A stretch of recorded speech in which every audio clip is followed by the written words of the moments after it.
The president wants Kenyans to be more vigilant as the fight against terrorism intensifies. President Kenyatta said his government will provide better security equipment. He also called for support in implementing the Nyumba Kumi initiative. Here's Ashamulu with that report.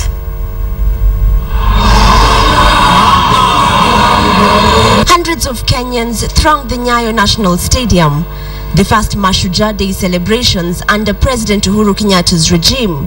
A day that comes as Kenyans come to terms with the Westgate terror attack.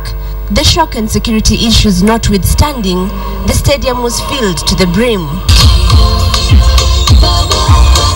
But underneath the festive mood, there are undertones of unanswered questions. The shadow of the Westgate attack haunting the security chiefs present at the stadium. The president knew this all too well, according to the state of security the attention it deserved in his Mashujaa Day speech. We must always do them proud. First of all, we must protect our country from all threats to the national fabric. We have withstood terrible violations by terrorists who have attacked our people and caused much grief and suffering. There have been numerous domestic acts of criminality on worrying scales. President Kenyatta, however, barely scratched the surface over the Westgate siege. Top security organs have come under heavy criticism over how they handled the attack. And today, the president stood by them.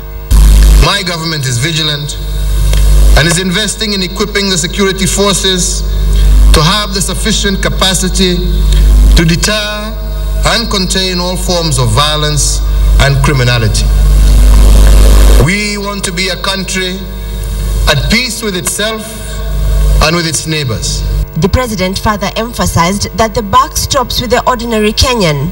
It will be a great betrayal for any one of us to pretend oblivion while next door someone is assembling bombs, hoarding illegal weapons, or detaining a kidnapped child.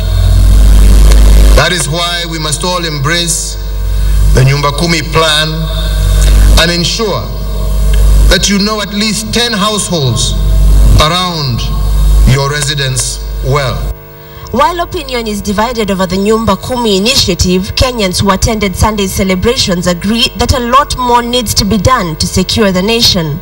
Nilikuwa nimetarajia ya kwamba ataongea kuhusu usalama wa nchi yetu na vile amepanga kutufanyia kazi. Kuisi iko vizuri vile, iko vibaya kidogo. Lakini nataka hii ipate kubadilisha kuwa mzuri, na hii sababu ndio ipate kutuchokesa sana. As Kenyans now gear up for the 50th Independence Anniversary celebrations on December 12th, the president's security strategy comes under close scrutiny in the coming days both within Kenya and beyond our borders. Ashamulu, KTN, Nairobi. Now, it is not a secret that the late Mzee Jomo Kenyatta had a soft spot for Kenya's coastal area. The nation's founding father spent a considerable amount of time in Mombasa and eventually died there. The coastal people reciprocated his feelings, and tonight, Angel Katisia brings us an account of a family that interacted closely with Mzee Kenyatta at their Msambweni home.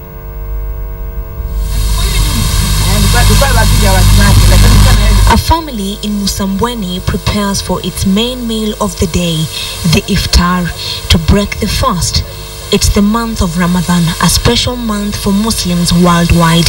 For the family of Mwanajuma Bakari, it has an added significance. Until he died 35 years ago, the late Mzee Jomo Kenyatta was a key part of the family's iftar. He would visit them for a popular coastal delicacy, the kaimati. Hata na ile kwa kipenda sana akisema ni mti gani huno? Mti ambao unajulikana kama kaimati, na ni kaimati hata sasa hivi naweza kukufanyia pia kauliza ni mti gani huno. It was common knowledge that the late Kenyatta had a special fondness for the coast.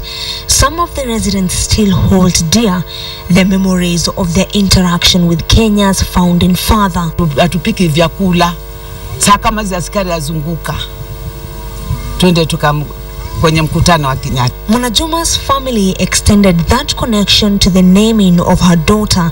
Her name Mitingi is derived from the English word meeting, the numerous meeting held prior to Kenya's attainment of independence. Nishangaa na mimi ikabidi niulize kwa nini mimi niitwe Mitingi. Mitingi is Mwanajuma's firstborn. She was born in 1963. Mitingi ya kuhusu uhuru, watu wapate uhuru. Silikuwa kuna mitingi na siasa hizi. Watu hawajapata lakini tupate nini? Uhuru wetu Kenya. Sasa ndio tumbo likaanza kuuma. Sinajua kumbe mimi nilizaliwa wakati watu walikuwa wagombania uhuru wa Kenya, ndio nikapatikana siku hiyo. Kwa hiyo nafurahia sana hilo jina Meeting. Those meetings took place at a house that is only a few meters from Mwanajuma's. Here in Musambweni, they call it State House. Nyumba yetu lakini ilikodishwa na wana siasa. Kufanya siasa, kufanya mkutano wa KANU. Residents say the late founding father was attracted to their place and music and dances, but there are those who claim he was one of their own, Adigo. Kia kwamba alizaliwa Pwani. Sijui, nasikia hivyo lakini sina hakika kwa kweli. These are memories that will be passed from one generation to another. But their wish is that the government conserves this history. Angel Katuse, KTN.